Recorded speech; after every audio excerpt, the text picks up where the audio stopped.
Panssariajoneuvo, niin kun laittaa mitä tarvii, on ekana tämä tilannetietoisuus, mihin se lähtee, mitä se tekee. Eli siihen on ollut tämä kuva kameroilla, kaikella saatu informaatio. Se on välitetty ja se johtamistieto on annettu kuvalla näytölle.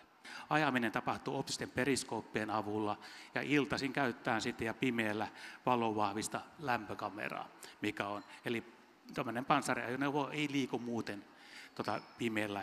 Siellä on optista tähtäintä, lämpökameraa, mahdollisesti valovahvistinta, laseretäysmittaria, pallistiikkaa.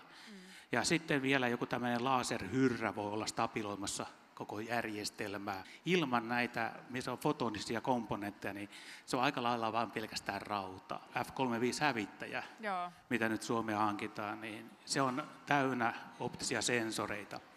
Eli siinä tuossa näkyy kuvassa on juuri F-35 lentäjän kypärä, missä sitten niin on pimeä näkölaite integroituna siihen. Sen jälkeen se myös heijastetaan kuva ja tilannetieto. Itse lentokone on täynnä kameroita, jotka toimii eri aallonpituuksilla. Ja tosiaan se näkee sen rungon läpi lentäjä koko ajan, pystyy katsomaan mitä tekee.